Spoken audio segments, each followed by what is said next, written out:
We're joined by Father Jacob Siemens, priest of St. Theodore and St. Tylo's Orthodox Church in Cardiff, Wales. He edited Eastern Christian Approaches to Philosophy, wrote the Christology of Theodore of Tarsus, and most recently published a catechetical work, Orthodox Basics.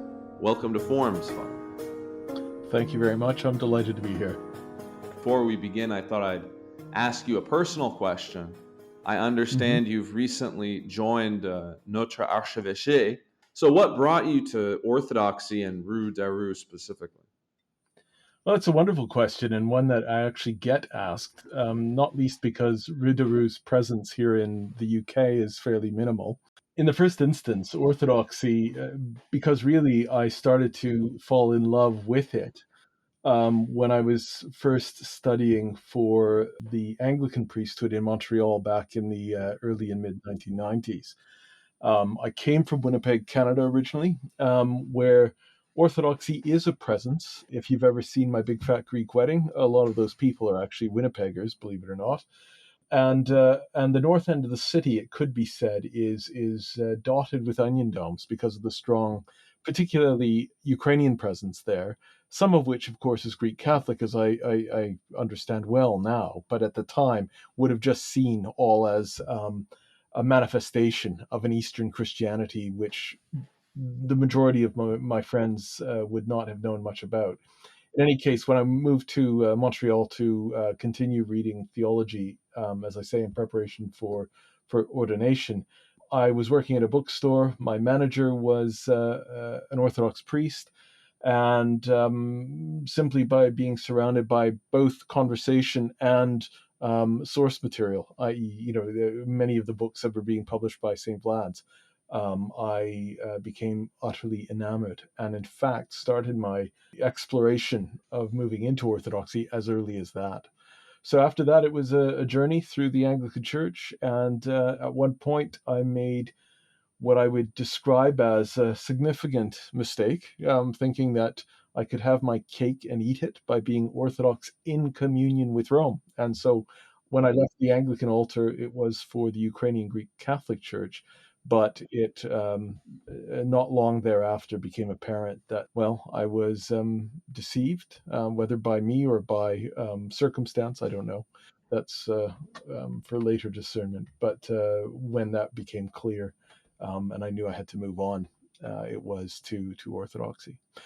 So Rue d'Arroux beckoned simply because I spoke with he's currently on sick leave, but the dean for the archdiocese here in the United Kingdom. We were talking about developing some theological resources.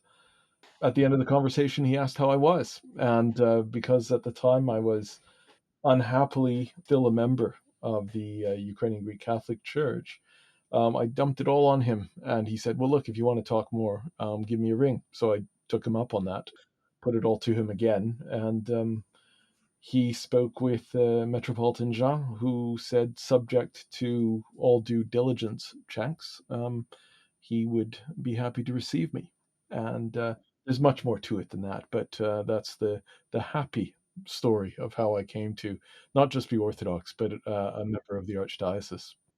I'm happy to have met you and have this connection. And I think going through your books, it was really interesting because a lot of the things that you're discussing and opening up and analyzing, etc., are issues that are critically important today. I mean, you have this Mm. book about catechism. How would you esteem the general state of Christian understanding of our own religion, both within the archdiocese and in the wider Christian world? Oh gosh, I mean, this is probably one of the most fundamental questions we face from a missiological point of view, but equally just from a pastoral point of view. There is so much to know. And by that, I do not mean things to know in some dry, unspiritually informative way, but rather stuff to know that is fundamentally enriching to the life of prayer that is the Orthodox life. And people don't have that. I Mm. mean, I will say that I see it underpinning the life of, for example, our archdiocese better than I have seen it perhaps in past communities of which I've been a part, but knowing what we do and why we do it, knowing what underpins our faith in terms of, our fundamental experience of God, God as love, all of these things are so often missing. And I think it's why we become vulnerable, our young people especially, but people in general become vulnerable to the discouragement of the radical atheism we've seen in the Anglo world for the last 20 years. They become vulnerable to, um, uh, as we say in our Orthodox prayers, the noonday devil, but except that it lasts beyond noonday, right? It takes people away and sees them drift off into despondency. And it's something that I think can be best combated by uh, prayer and pedagogy together, by prayer and good teaching, which isn't a matter of simply rolling out the old list of propositions. I can't stress that enough. It's a matter of saying, what are your questions? Let's meet those questions and draw them out, look at their implications, and actually seek answers that are satisfying. I'm going to sound like I'm going on a bit of a rant here, but to me, that is the most important feature of the pastoral life because there is so much disingenuity, so much potential for simply telling people like it is without giving them a chance to stretch and exercise their own existential questions. And how much do we betray them when we do that? I mean, it's not good enough just to say that, oh, your loved one died. Say this prayer. Please, yes, say the prayer. But it is important to enter into that place where the person is when they suffer. We don't have a lack of religious data, so to speak. We're all hooked into a 24/7 global database. We can Yeah, retrieve the data anytime. That's not the difficulty. yeah, yeah, very much. I think, turning towards your work on Saint Theodore of Tarsus, who, for those unfamiliar, is a 7th century Greek, particular influence in Great Britain and in Western, the far Western, I guess you would say, inheritance of Christianity.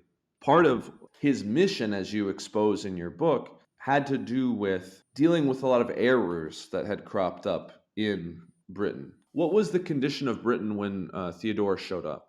It was really quite disparate. I mean, when you consider the fact that the Anglo-Saxon sort of part, what we call England very roughly, was divided into a number of kingdoms, some of which were more recently Christianized than others, but all of which had only been Christian, for the last 100 or so years. Amidst which you have this sort of Celtic settlement, which is which has inherited an earlier Christianity, likely brought there by the Roman presence earlier, and and with curious habits and orientations. So, for example, it was less episcopally oriented and more abbatially oriented, meaning more based on the monasteries and the monastic life. And this is probably nowhere more manifest than in the fact that the Synod of Whitby, which took place in 663, was even necessary. The Synod of Whitby, for those who don't know, was called by the Abbess Hilda. Whitby is in Yorkshire, an absolutely breathtaking place on the north coast, east coast of England. But she called the synod in order that the various ecclesiastics might come together and decide once and for all on a common date of Easter. And they went with, ultimately at the synod, they went with the Roman calculation as opposed to these various sort of local calculations. And so this is what Theodore sort of enters into. I mean, he arrives only 5 years after the synod. He immediately goes on a visitation of the land under his pastoral staff. He encounters, and I love this story, but somebody like Saint Chad, who was of dubious ordination because of the confusion around sort of Celtic practice versus continental Roman practice. And in their first encounter, Theodore is forced to depose him completely. To which Chad responds by saying, "Well, I'm glad you did that because I never thought I was worthy of being a bishop in the first place." Which Theodore responds to by saying, "In which case, you're the perfect bishop," and reordains him from Mm. ground up. So, you get this poor but humble man sort of stripped of orders and reinstated immediately. Sort of a wonderful and holy confusion, but one to which he has to bring all his administrative skill to bear in order to bring it into some semblance of order. And I guess we should step back and say, who is Theodore of Tarsus? We're talking about somebody who's born, as I said, at the beginning of the seventh century in, the Levant, well, not the Levant, but in Cilicia, Hmm. and who's traveling in Edessa and Antioch, probably, and Constantinople and Rome, and is finally sent, because he's an expert in calendrical matters, because he's a holy monk, because he's wise and learned in various traditions, ends up being made bishop of this far flung corner of the world. What do you think his perception of his own mission was, based on all the reading you've done, and like subjectively, what would you take to Well, be his view? I feel deep sympathy for him, and I don't know to what degree it's just pure projection. But I think actually, on some sound academic bases, I think there's good reason to think that he was a very human character who was just kind of an intellectual, kind of a dilettante. Like he picked up stuff Hmm. wherever he was, and that includes languages. Another thing I can sympathize with, and I'm just going to put a little footnote on this conversation by saying that some skepticism had been expressed around the project of identifying certain texts with him based on the linguistic question, because I think there's some sense sometimes on the part of modern people who are classically trained in languages that the same approach to linguistic perfection must be applied to the ancients. Mm. But there's no reason at all why somebody from Cilicia couldn't sort of dabble in all of the languages that he was surrounded by. And I say that as somebody who had the privilege and delight of living in Montreal for a long time, and now lives in a bilingual country, Wales, where you do dabble in languages. You pick up vocabulary, you learn basic phrases, and I think it's entirely reasonable to see Theodore as one of those characters that just kind of embraced where he was and dabbled and picked things up. And but one of the things I think he must have picked up and carried with him to the shores of Kent when he arrived was the memory of having stood in Hagia Sophia in Constantinople. You know, it would have been by then what 100-ish years old as a temple, and he would have known its grandeur, its splendor, its its awesomeness, and then he would have landed on the shores of windswept Kent long before it was dubbed the Garden of England, and thought, "Oh my goodness, what have I arrived at?" I Hmm. mean, if you've ever looked at the parish church at Escombe, which is about 15 minutes away from Durham in County Durham, it's a Saxon. Some have argued possibly pre-Saxon building, but very humble, rough stone church. And you can see that even later Saxon works. Now, if they were building St. Lawrence in Bradford on Avon in the ninth or 10th century, what was Theodore facing in his mind by comparison with what he had come from? Must have been utterly overwhelming, or perhaps underwhelming. But I think he seems to have just embraced it and carried on with the sense of theological and spiritual mission, which he clearly took very seriously and never despaired over. Because I mean, you don't run a successful classroom, which is attributed to him by Bede, by Aldhelm, by Hmm. various insular ecclesiastics, if you've given up or if you're despondent over your lot. It's interesting also to think about the character of such a person. We have sort of stereotypes about the Middle Ages, etc. But when I think about this late antique, early medieval period, I really think it resembles our own era. And Mm, somebody like Theodore is really a cosmopolitan figure. I think of Chrysostom's teachings about how the Christian has no fatherland.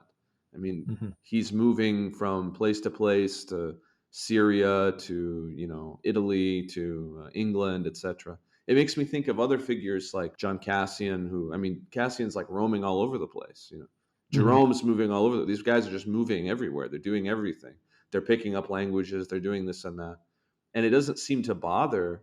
At least not from reading your book. I didn't get any impression that Theodore was bothered by saying, okay, I got to get retonsured in the Western style and blah, blah, blah. It's like, whatever.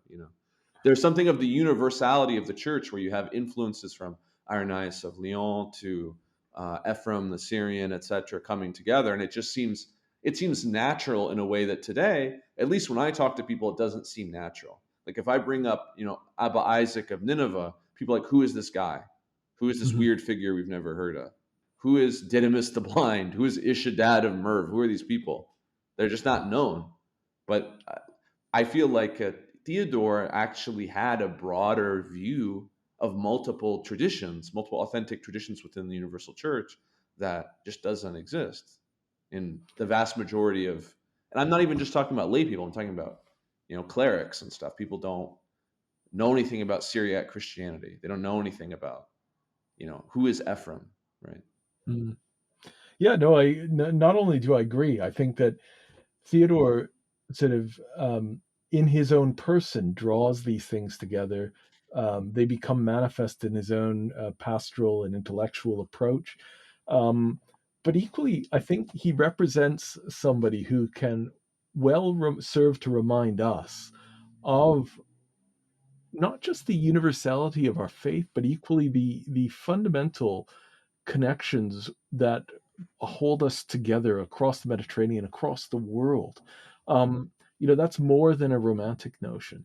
So consider the fact that Theodore was certainly, and I'm going to say that, and if a scholar wants to take me on that, I'll be willing to put up the dukes. But um, he was certainly at the Lateran Council of 649 dealing with the heresy of monothelitism.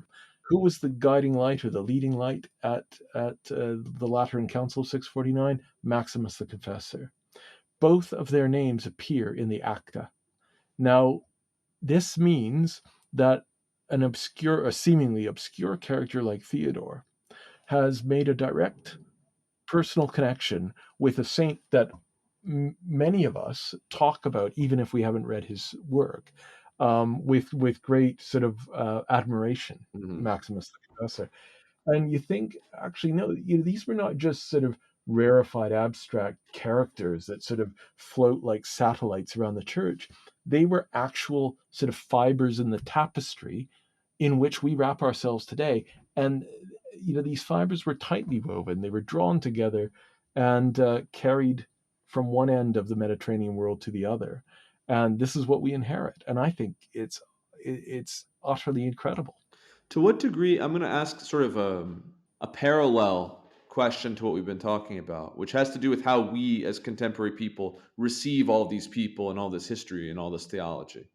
I have this sort of impression that the way the average Christians in the West today, at least in America, which I'm most familiar with, encounter theologians, for example, is as geniuses, is as Mhm. singular figures who, obviously they're reading the Bible and, have some things in common. They believe in Jesus and God and the whole nine yards. But more or less, you have your Augustine, you have Calvin, you have Luther, you have Zwingli, and all these figures are like individuals with their own perspective. And then there are a crowd that kind of follows behind them, right?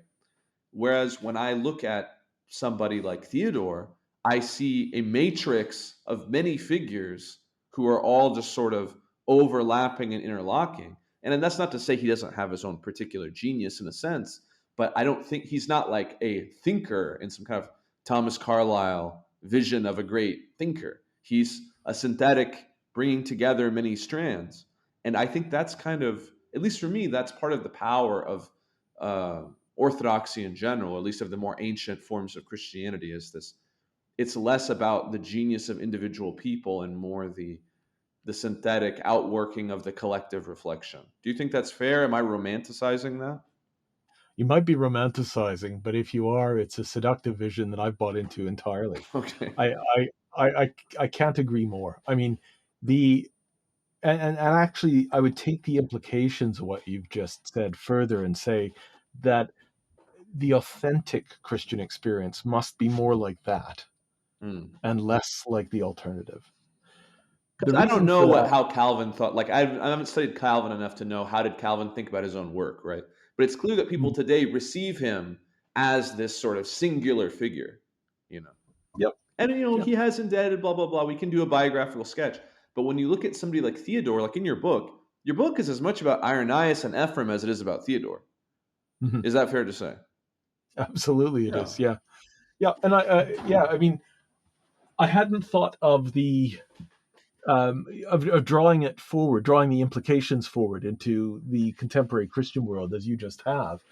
But as you say it, it immediately strikes a chord with me, and I think that it's it's an authentic form of Christianity that permits us to interpret or enables us to interpret the work of the Matushka during the Soviet period, Hmm. who is not a theological genius, but rather is a spiritual mother in a community that keeps the faith going when it is otherwise under assault or under oppression, and it raises up um, her as a part of the body that recognizes that intrinsic value as being on par with the value of the genius and the value of the person who's simply standing before the votive stand and crossing themselves.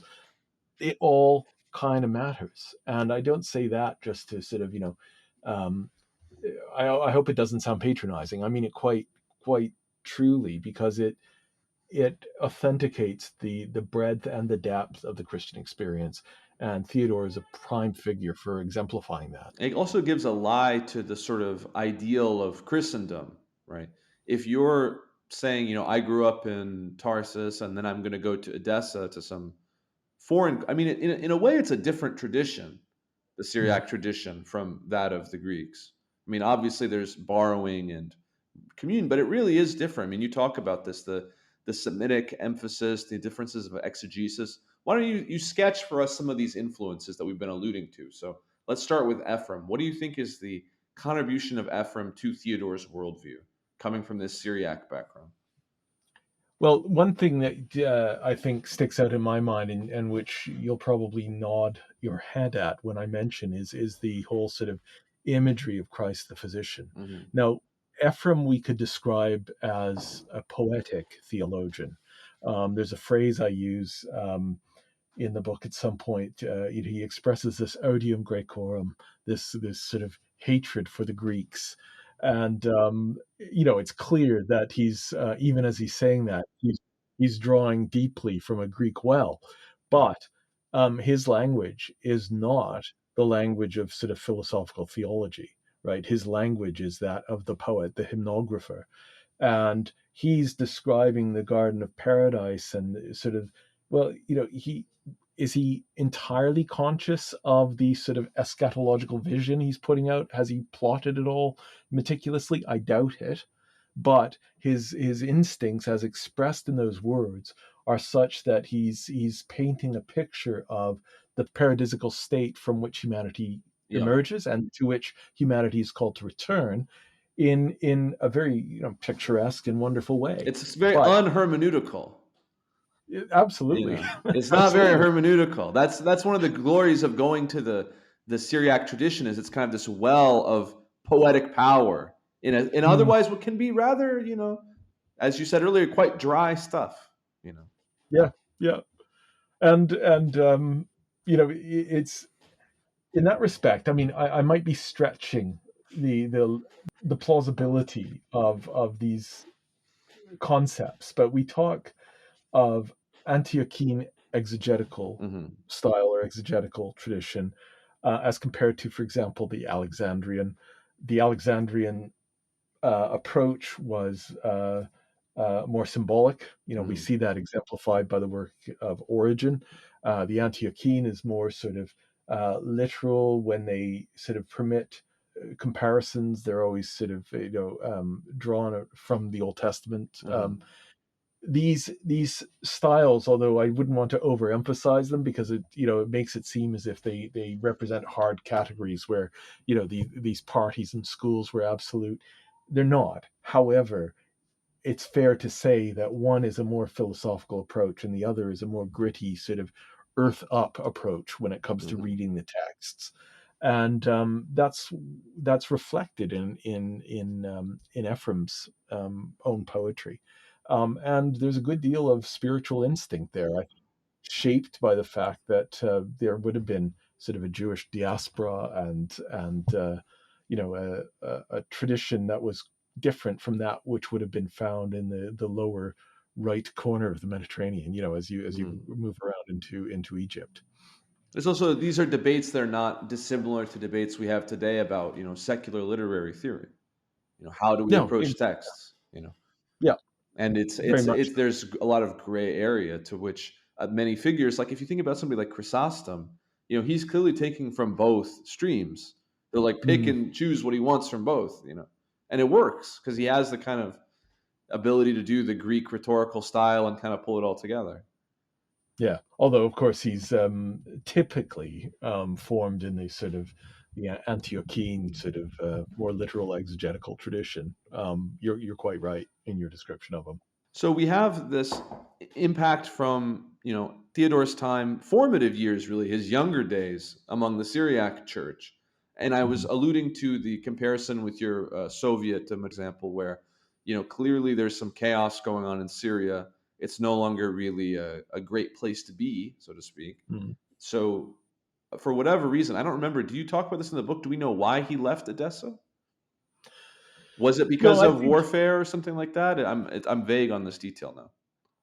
yeah, it's a bit muddy. I mean, the early to mid 7th century is muddy insofar as you have sort of this last gasp of the Persian Empire, Mhm. and then its retreat. You have its swift replacement from 632 on by the emergence of Islam from the Arabian Peninsula. They very quickly push north, and between these two sort of catalysts to change, we just see Theodore seemingly drift from that part of the world, the Euphrates, sort of the Mesopotamian part of the world, to Constantinople. So yes, we can imagine that it is a cause for his migration, For but whatever reason, he ends up in Constantinople, and then for whatever reason, he ends up in Italy, and for whatever reason, he's chosen to come to England. But one of his other primary sources is St. Irenaeus. So, can you speak a little bit about that aspect? Because it seems a little bit on, at first blush, why would Irenaeus of Lyon have such an impact on Theodore of Tarsus? They seem quite distant, compared to somebody like Ephraim, who's next door, so to speak. When you start to look at Irenaeus' work, like why do we have certain texts from him only preserved in Armenian? What is this yeah. influence of Irenaeus in like the far east, so to speak? How do we understand that? Yeah, no, that's an excellent question, and one that is unresolved. And I can speculate, and I probably will because it's amusing. But the fact is, when I first came upon that question, because you can see vestiges of Irenaean thought in the work of Ephraim. I mean, Mm, Ephraim makes certain what I'll call Irenaean assumptions, but in conversation with the wonderful Sebastian Brock, professor of Syriac from Oxford, there's no evidence that Against the Heresies, for example, had been translated and was available in Syriac by Ephraim's time. And now I think we have to suspect either it existed in Syriac or else the motifs that emerged from Irenaeus's slightly unwieldy work had a huge effect, well beyond even the language barrier. Certainly, you see those words, as we well know. Everybody always cites Athanasius when they give expression to what Norman Russell calls the exchange formula: God became man in order that man Mhm. might become God. Which Um, scandalizes people to this day.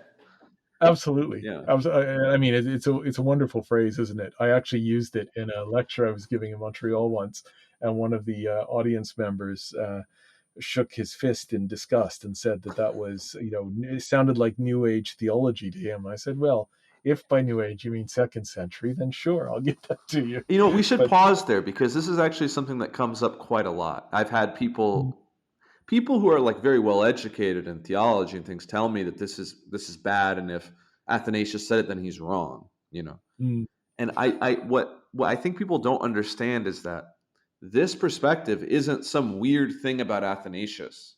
Or it's not like Irenaeus came up with it and then, Athanasius picked up on it and it's kind of a fringe thing. This is like core and central doctrine to the whole rest of Christian history.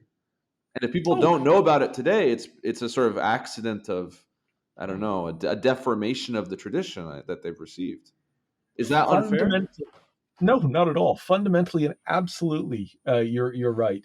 To the point where I would say, if I was to now, it could be somebody's already done this work, and if they have, I hope they get in touch with you.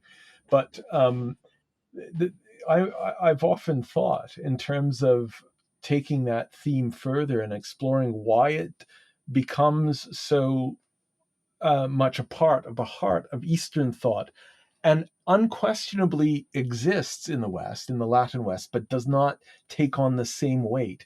So, for example, and I love citing this, but the traditional prayer at the commixture, when the priest in the traditional Latin rite places a drop of water into the chalice before taking it to the altar at the offertory. He says, "O God, who didst create and yet more wonderfully renew the dignity of the substance of man, grant that by the mystery of this water and wine we may become partakers of his divinity, who didst vouchsafe to become a partaker of our humanity." Mm, Now, if that isn't Irenaeus to the word, I don't know what is. mm. And yet, you do not see a development of that idea, that exchange, into deification, into theosis, the way you do among the Greeks, and even further afield. I have a special interest in John Scotus Eriugena. Oh And yes, Eriugena is a weird exceptional figure where he does do all these things. He's like fully aware of all of this. hmm, But when he makes his intervention, for example, I'm working on an article about this right now. When he makes this intervention with Gottschalk, the French bishops don't know what to make of the intervention. They're kind of right, baffled and confused. And the fact that, Eriugena is the favorite of the king kind of insulates him from any hmm, negative consequence, but they just take right, his work on divine predestination and just kind of thanks, but no thanks. hmm, We're just going to leave this and we're going to make a vague statement that doesn't make anybody happy, and we're going to imprison Gottschalk in a monastery, and now it's all settled or whatever. And I just right, I think about that now. Why don't the bishops accept what Eriugena is saying? hmm, Why doesn't Eriugena have the legacy that Aquinas or somebody has? Because I don't think Aquinas is, mentally superior to Eriugena. It's not like he's so much more brilliant than Eriugena was. So what hmm. is it about? What is it about this particular teaching that Eriugena was transmitting, as you say, from the Celtic tradition back into Western, continental Europe? What's the disconnect there? Yeah. I mean, I have sort of romantic answers that I sort of love to proffer in my own mind. I'm very hesitant to make them public because I'm sure that they could be easily dismantled. But if I were to put forward a hypothesis, I think there must be something in the Eastern intellectual soil, and by something I mean something tangible. There must be some kind of philosophical idea that reacts with those words, those sort of words of exchange, that means the plant that emerges looks different to the plant that emerges in the West. Oh, it might That, literally that be a sort of cultural, linguistic sort of convergence there, an issue about it being expressed in Latin per se. could be absolutely. but I think honestly it will require more exploration We do because see it that does. with the whole Trinity issue, you know. Mhm. We see that in several issues. What about the reverse question when it comes to these things of Irenaeus that are inherited by so many? To what degree do you think that can be traced backwards through like Ignatius, Polycarp, John? I think Because when you look at Irenaeus is from Smyrna, correct? that's right. Yeah. Yes, absolutely. So to what degree is what Irenaeus is saying his own developed theology versus something that he's synthesizing from his milieu? I wish I was more adept as a philosophical historian, but I think that when you look at, I mean, Polycarp is a disciple of John the Apostle. Yeah. John the Apostle's gospel is the one, that is clearly distinct from the other three. And And John was a kind of stupid fisherman, according to Chrysostom. You know, he was just a yeah, rustic who was so base, he was almost an irrational animal, like the fish that he was working with. And somehow he has this teaching that overcomes all the philosophers, right? mm, And that yeah, reminds me so much of this thing from Ephraim about, I wonder to what degree is this are these ideas being transmitted from particular people, or is this just part of the background tradition that would have come from John?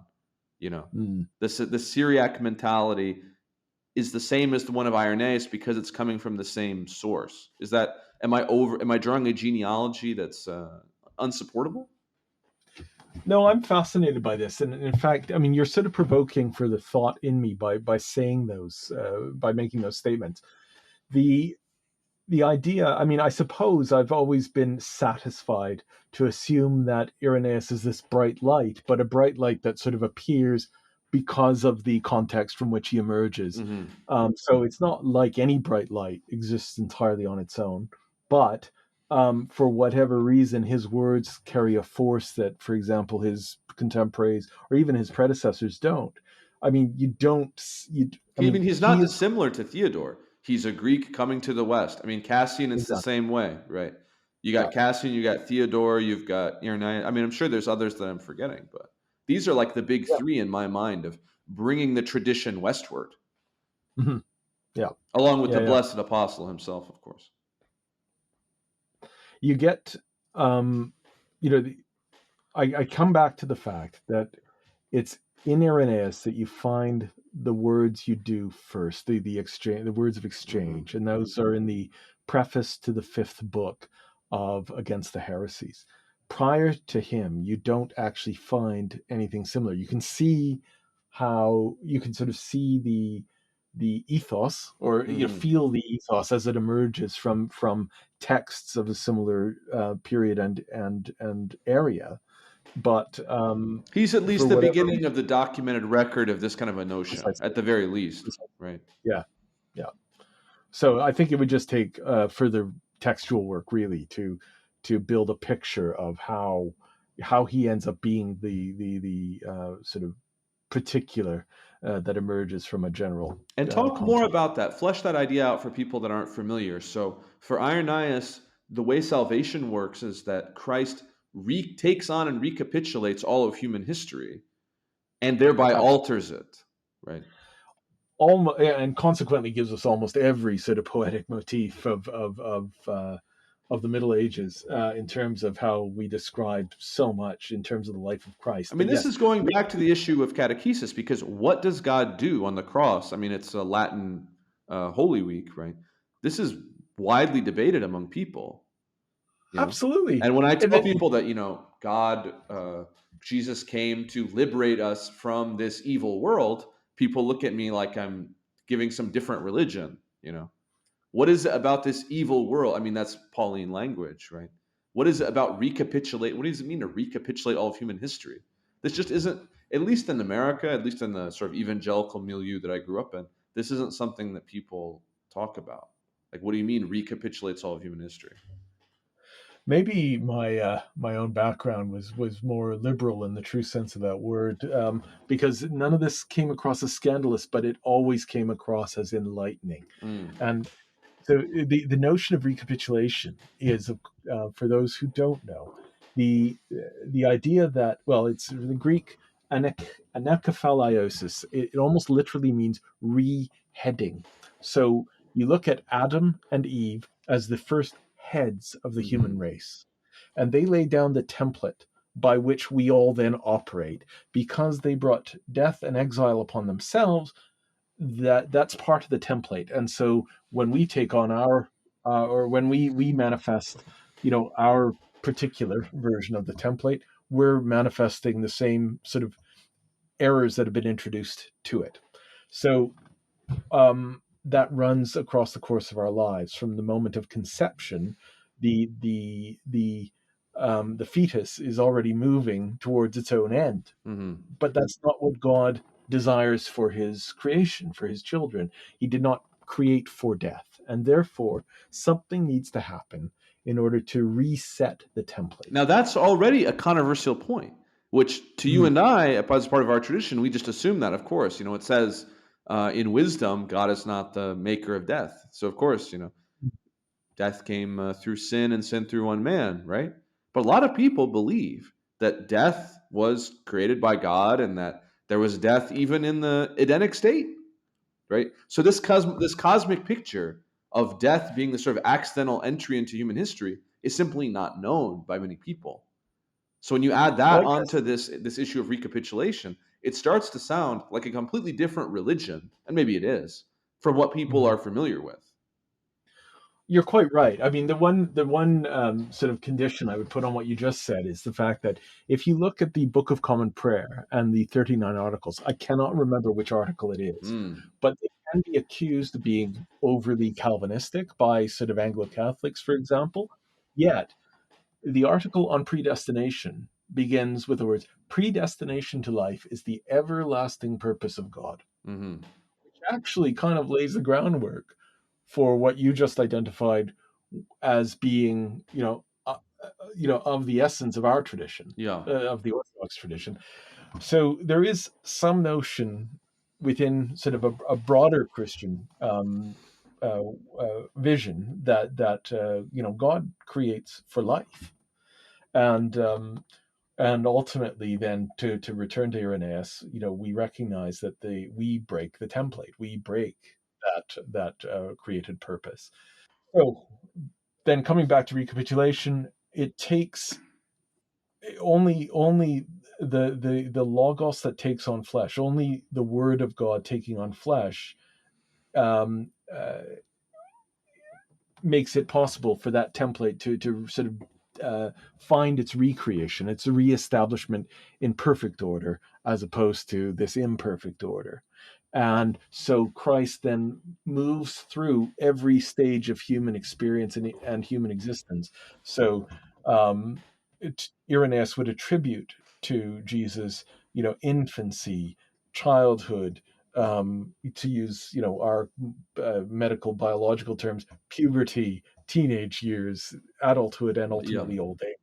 That's symbolic, of course, because if Jesus was just in his mid 30s when he's crucified, then it's not exactly old age by our standards, but it's that notion that he passes through these stages Yeah. He of reaches maturity. He reaches an yeah, adult state.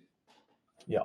So, and it's then that he has experienced everything we can possibly experience. The only thing he hasn't given into is sin, and thereby he recapitulates, he reheads Hmm.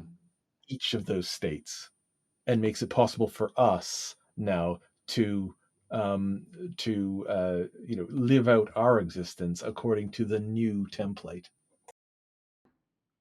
We've discussed the background of Theodore, about his Mhm. influence from Syriac, Latin, Greek traditions, coming into contact with Celtic traditions.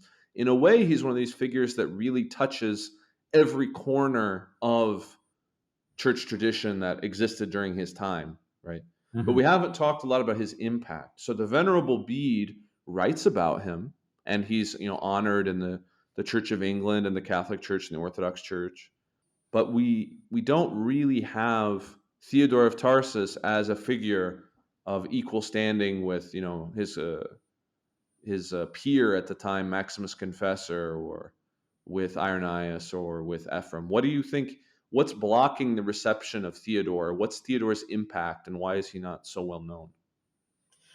That's a question I've asked myself numerous times. I mean, when you consider the fact that at the time of the Sixth Ecumenical Council, the Pope wrote that he had hoped that his brother bishop and philosopher of Great Britain, Theodore, might attend the council on the basis that he was the only living person who knew the monothelete question firsthand. Hmm. It's really quite incredible. This means that at least in the West, this figure is known and well known enough that the Pope should have desired his attendance at the Sixth Ecumenical Council.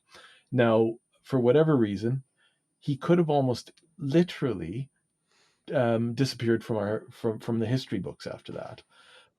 Even that quote is one that gets dredged up, but is not one that's sort of plastered on the side of book spines, although it probably should be. I think there are a number of reasons for it.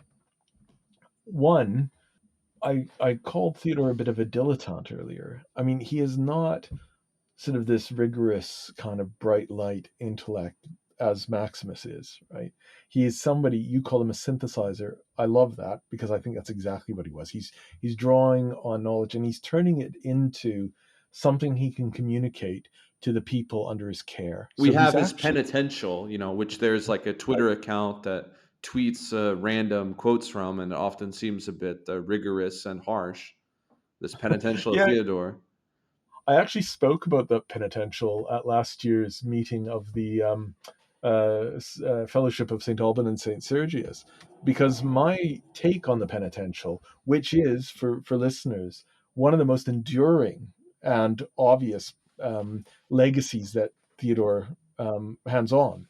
It bears his name. It's the Theodore. It's the penitential of Saint Theodore, and in it, the teachings and the words are attributed directly to him as recorded by one of his disciples.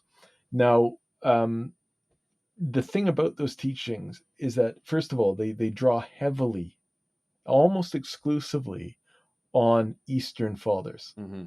Everything that Theodore has to say about sin and about repentance and reconciliation is based on, Gregory of Nyssa, Gregory Nazianzus, Basil, many others. I mean, those are just the obvious. The Cappadocians are easy to recall, but the fact is, it's a significantly Eastern piece of work.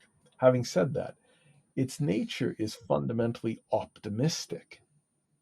Let us consider, although that Twitter account to which you refer, actually, I find humorous because they've actually got the wrong century listed as the and I wish they would change it. I sent them a message, but to no avail. Um, Having said that, the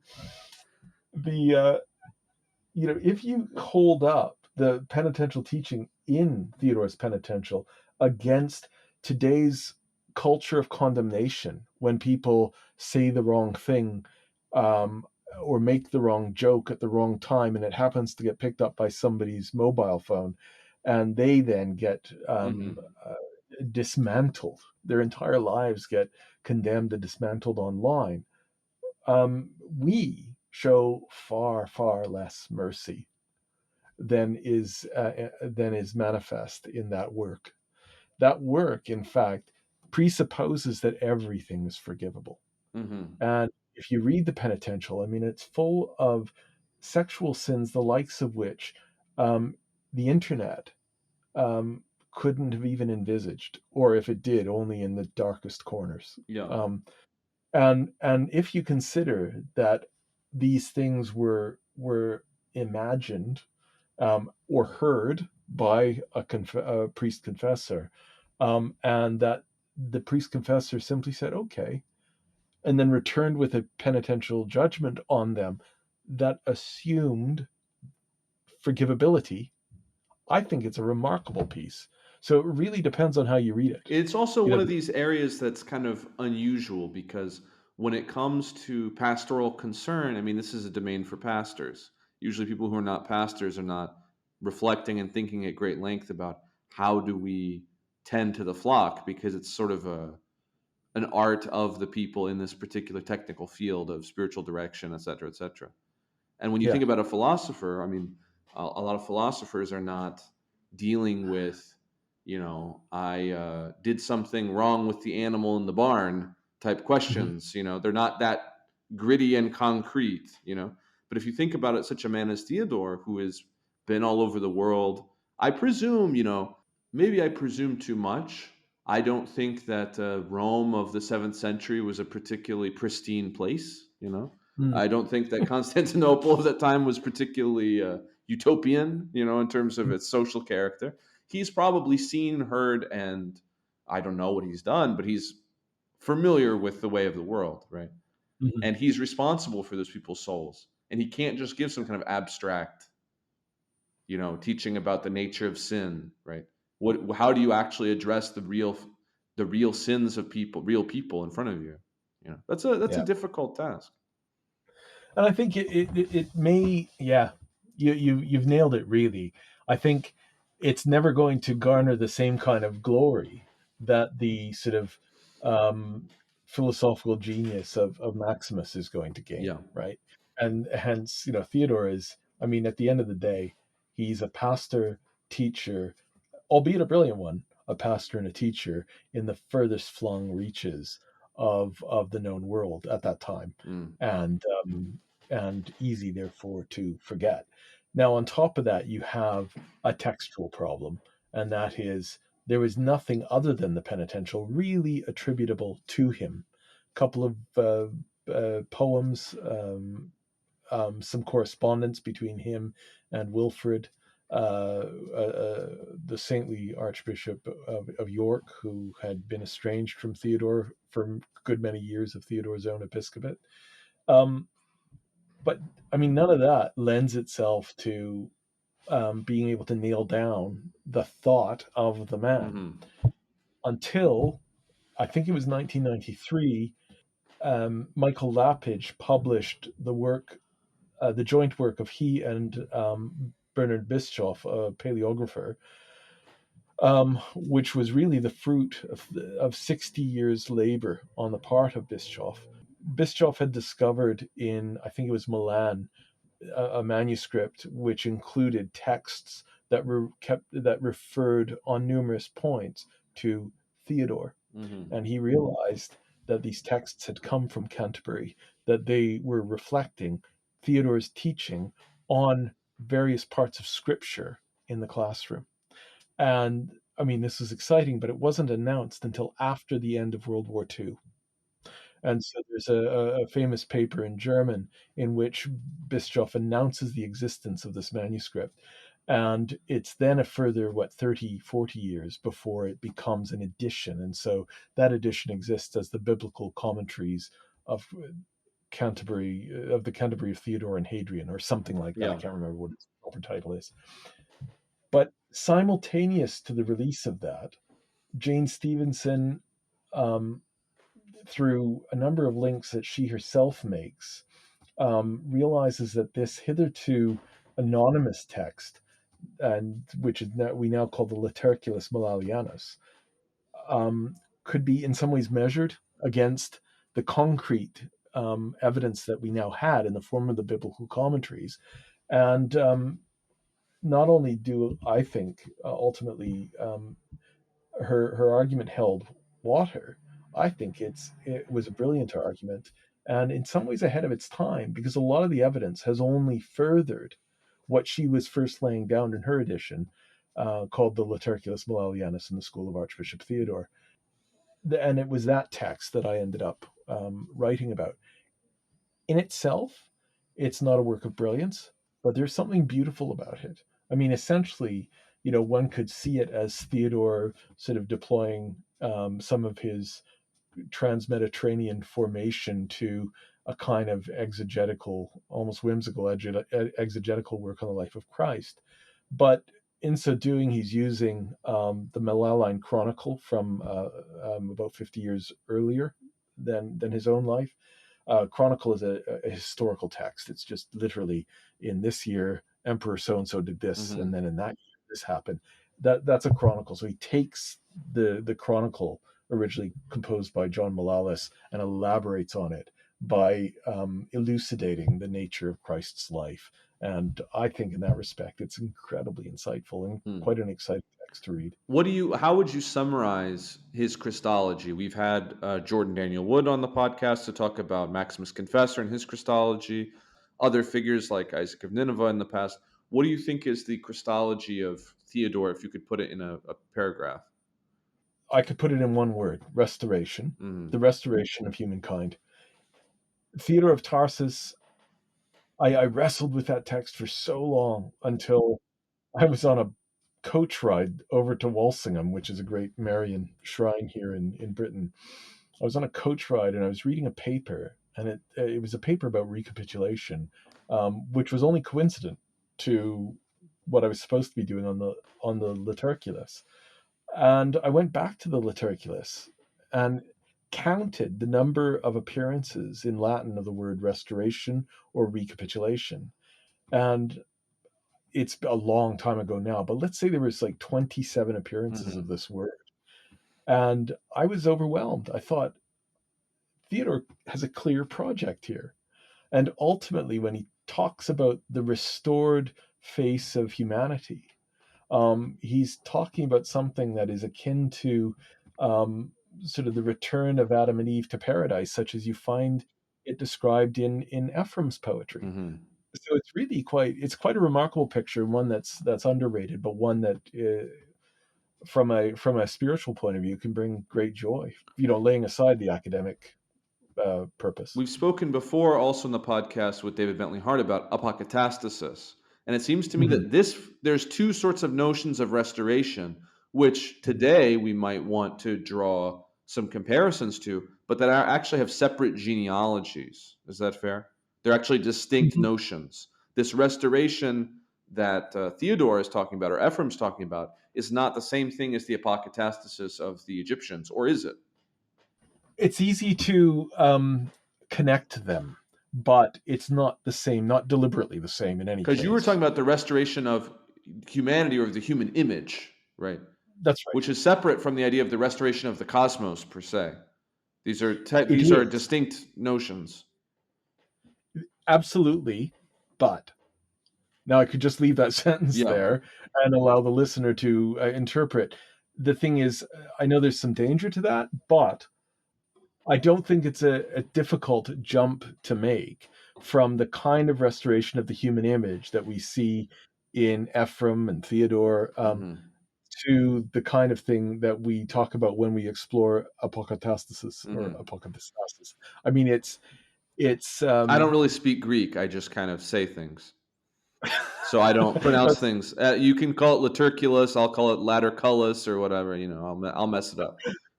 I don't know if you have met or spoken with or read the work of Father Aidan Kimmel, but he's very much about apokatastasis, Yeah. and Big fans he's of the Father Kimmel. We love Father Al. Great man. okay. Well, good.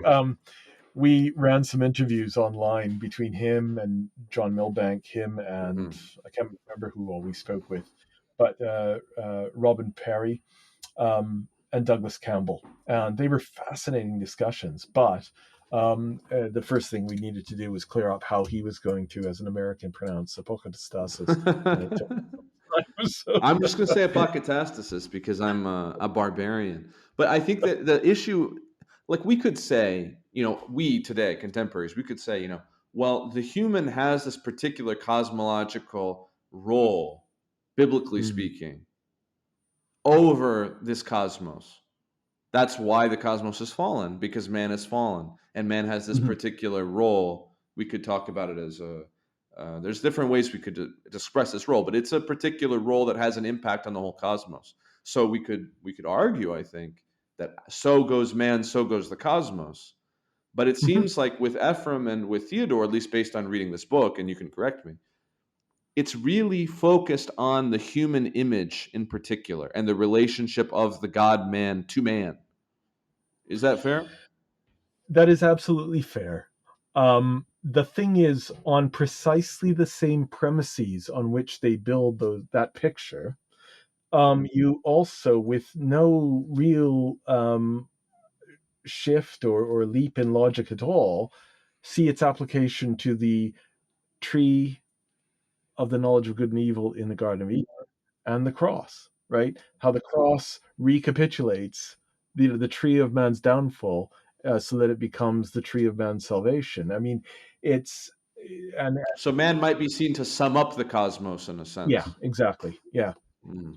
and consequently, that's where I think more academic work would need to be taken on the sort of connection between um, I'm going to make up a term, but naive restorationists and knowing restorationists. In other words, those Yeah. who would speak in more originistic terms compared to those who would limit their language. Does that make sense?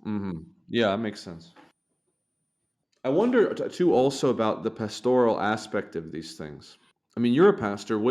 How does this impact what you do? I mean, you're in Britain, you're in the land of Theodore. So and your church, is it named after Theodore of Tarsus also? Of course it is. Yes. Yeah.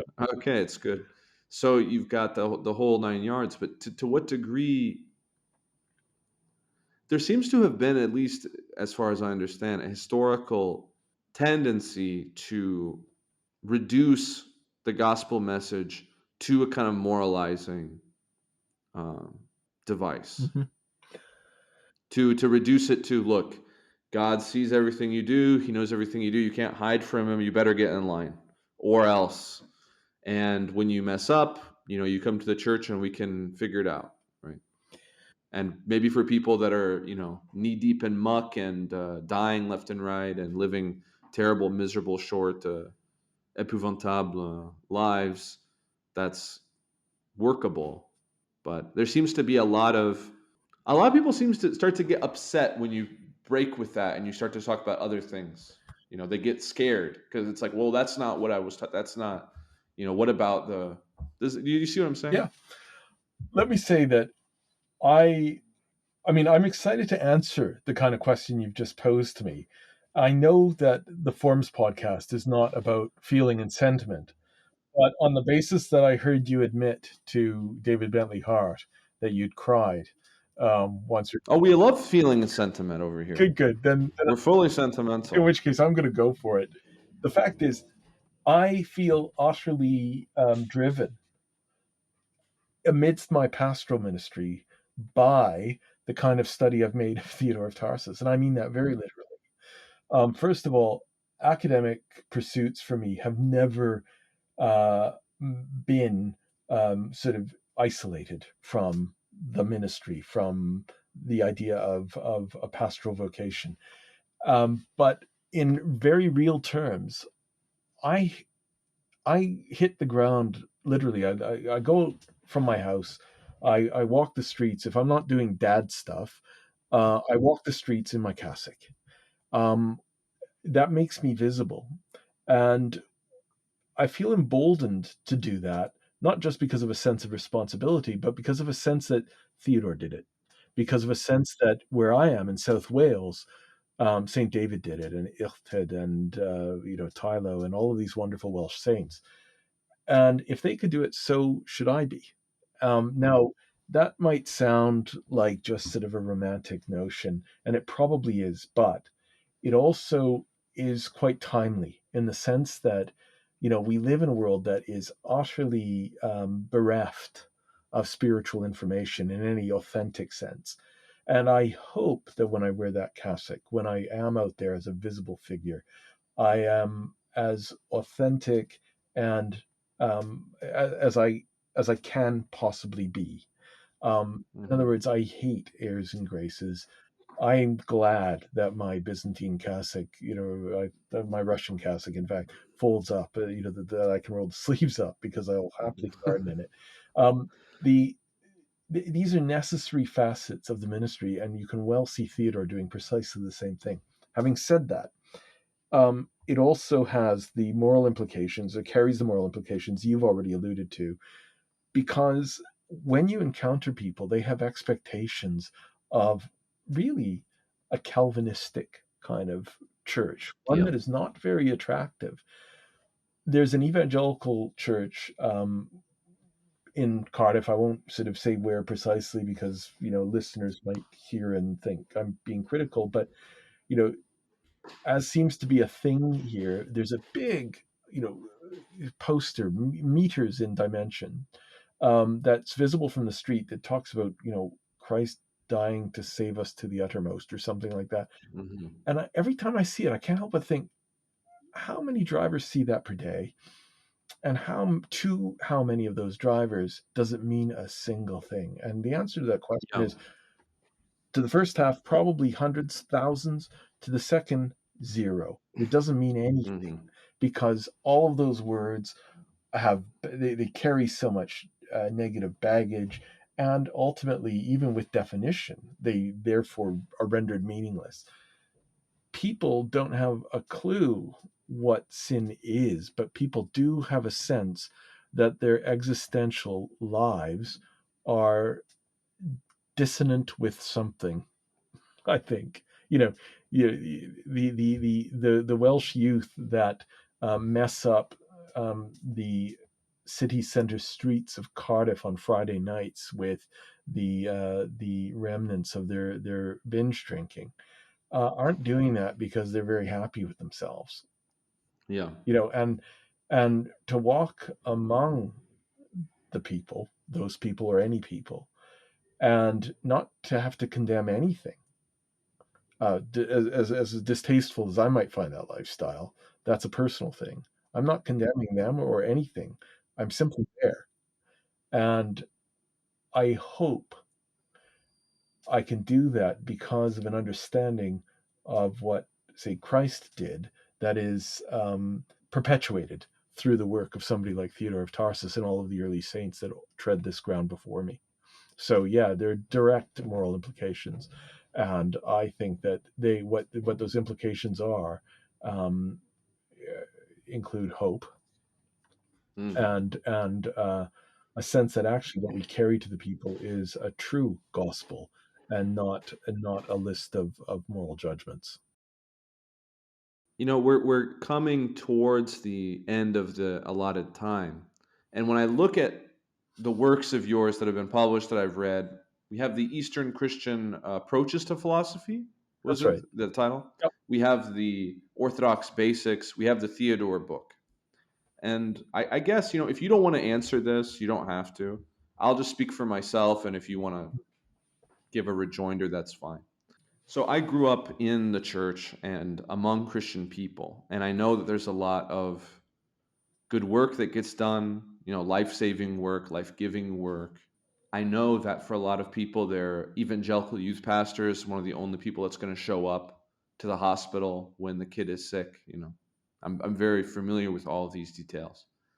But it's hard for me not to look at the state of the church and of the world and of what you just described in terms of these Christian statements meaning nothing and not see the religion as wrecked, essentially, Mhm. as a wreckage. And so something that I recognized in your work is this idea that we need to bring to people anew what is Christianity? Like, who is Mhm. Jesus? What is the gospel? Who is God? These questions. Do you think, is that fair? Yeah, I think it is fair. I want to be cautious when I say that, though, because my experience of sort of the evangelical witness It's not just them. I is, mean, look at the Catholic Church with all the abuses and the scandal. Look at the yeah, Orthodox yeah, Church with the war in Ukraine. We have all this stuff going on where our religion is just absurd. Like, yeah. it doesn't make sense. People, it doesn't speak to people anymore. If you were to go back 80 years, people would have been more, I don't know, inured with a kind of cultural Christianity, and Mhm. so it would have spoken to them on that level. But people today are not even culturally Christian, Right. so it's just this weird thing to them. And to me, that's an opportunity to represent the gospel without all the baggage. But I don't know if Ye- that's how the way that you see it, because you're working, concretely with your mission and with your parish and everything. Yeah, I, I can't. I mean, audio will not express We have the full agreement. we do, but with genuine excitement because we can always bemoan the era in which we're born, but this is our era. And how can I possibly complain when I look at the 7th century and a man who had to sort of flee his home, how many times before he ended Yeah. up in the furthest reaches of civilization? And I think here I am in South Wales. I enjoy numerous luxuries that have hitherto been unknown, and and all I have to do is attest to a compassionate, merciful, loving God who is personal, who actually is concerned with not just our well-being in a collective sense, but with our well-being as his individual children. And I think actually that shouldn't be too hard a message to convey, Yeah. despite the best efforts of the institutions, whether they're evangelical, Catholic, Orthodox, or whatever. Yeah. So yeah, no, I mean, to be honest, as utterly dark and yeah, as utterly dark as our own post-Christian era seems to be, I can see it as an incredible sort of opportunity. I also see it as providential, and maybe this is I'm overly I've taken Rue Daru to the max. I've maxed out on Soloviev, right? But I Right. just fully agree with him in lectures on Godmanhood, Mhm. about this historical problem of the falling of the church. Because to me, that's one of his insights that's the most poignant is this idea of the church facing collectively, historically, the same temptations of Christ, for example, for temporal power. Mhm. But whereas Christ had victory, the church has, in many cases, fallen to that temptation. And so you get Christendom and you get, the episcopal hierarchy collaborating with political forces of repression, violence, et cetera, et cetera. What do you think about that? I I find it a very appealing notion, and I don't doubt for one moment its cosmic potential. Or Father Um, Sergi about the history rendering a judgment, right? That the yeah, judgment against the sort of quote unquote Christian nostalgic period that we have in mind, it's actually has been rendered judgment against. It's been judged, and it's been mm. judged unworthy. I just don't know how far. Yeah, I would love to actually have another conversation about this, not least because I think it is um, it's worthy of a deeper exploration, Mm, deeper than I've given it, because I believe in the premise, the fundamental premise that motivates Soloviev to even think that way. I believe that history can be deployed in to divine ends that way. I believe that the church can reflect back, much like a great work of art. in the fullness of time. I mean, think about Christ coming into the context of uh, the first century, you know. Mm, And that's the fullness of time. In a way, right. the Greeks had already, and this is something that really like separates, I think, our tradition from a lot of other traditions, is that we're willing to embrace that fullness of time concept. We're like, the Greeks are essential to Christianity just as Judaism is. Mm, There's no Christianity without the Greeks. Sorry, it doesn't. You don't have any right. gospel without those Gentiles. Even if we're going to rhetorically, inveigh against them as Ephraim does, but it's like it's part of the whole bringing to fruition this messianic apocalyptic revelation. Right. Yeah. Maybe I'm just off kilter, but that's to me the element that's the most missing is the apocalyptic. We got to bring back the apocalypse. Do you have any thoughts about the apocalypse? I do, and I think it's a big motivator for me. And if you could actually see the titles on the books behind me, almost all of them are about apocalypse, particularly as conceived in the early Middle Ages, because it's a huge concern, and what it means has great implications for us in our lives, the way we live our lives. By which I do not mean anything conventional in terms of the sheep and the goats, in terms of how people conceive of judgment, but rather just how things find their consummation.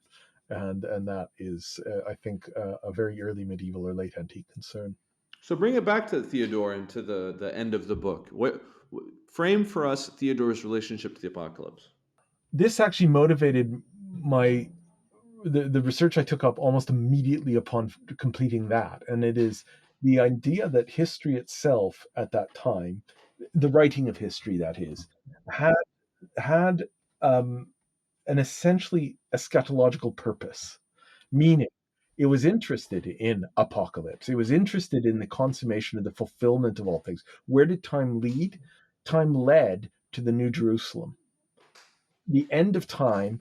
I think I talk in the book about the Sexitates Mundi, the 6 ages of the world. Mm-hmm. Um, and there's disagreement among fathers as to which age we might have been in at a given time. And Augustine, of course, in the City of God, very much um, shoots down any literal interpretation of 1,000-year ages and all of that kind of Yeah. stuff. So it's a concern, but from Theodore's point of view, and his seems to be a very sort of mature take on it, meaning, he would accept what Augustine has to say about eschewing a literal interpretation of 1,000 years. But Theodore is about drawing history to an end, which is an end that entails restoration, right? Mm-hmm. And that's kind of harkens back then to what we were talking about 10 minutes ago in terms of what kind of restoration, one of the two. But his is very much uh, a restoration of consummation. That which humanity goes through across the ages finds its fulfillment ultimately in this sort of paradisical day, this eighth day, to steal Mm-hmm. from Origin, to say that actually, yeah, our fulfillment is in the font. You know, And that has to do also with the Laterculus and the whole calendrical dispute in yeah, Britain and his own calendrical study in Constantinople, right? This indeed whole it does. the calendar, the church calendar, right? Uh, has to do. I mean, I think that's a place where all these things converge, right? I mean, we're running up here on Easter as we're speaking. I think it's going to be just something that's on everybody's mind as we're going into Holy Week. That this conception of the end of time and the apocalyptic revelation of God in Christ. It's at this sort of we're nearing the summit, so to speak, of the cycle. And it's interesting also to think about how radically different this is from the anacyclosis, from this just sort of repetitive, Yeah. temporal, demonic, diabolical cycle of society just constantly churning. And that's something that a lot of Christians have taken on as part of their common sense, right? And I think that's also something we have to break from. I think one antidote to that, uh, yeah, to that error, is the experience of Pascha in the Orthodox context. I mean, because nothing speaks of consummation better than our first shouts of Christos voskrese. It to proclaim that Christ has risen. Well, I appreciate your time, Father. I'm happy to have you come on again and talk about things in the future.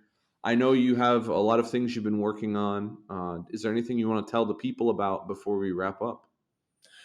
Only to maybe keep their eyes on orthodoxexchange.net. It's simply the repository of the things that I'm working on. That includes my academic work, but equally some of the things that I'm trying to produce in order to get into people's hands. So the Catechism book is one such piece, but there are more forthcoming. So we've started a series. I say we. I won't say who I'm You working have with. a podcast. You have I didn't even know this. You have the Orthodox podcast Yeah. under my roof. Yes. Wow. Okay, so I'm gonna have to subscribe to this. Why didn't you tell me about this before? Well, I guess I'm a bit understated. You're too humble. This piety stuff is really. Well, I'm looking forward to listening to that. Good, good. Yesterday's the one that's just gone up is of I think you'll find of interest, and I've got a second conversation with that guy, Joshua Brown, Oh, coming good. up. So yeah. Yeah, and if you ever come back to France and you're in the southern reaches, let me know. I will certainly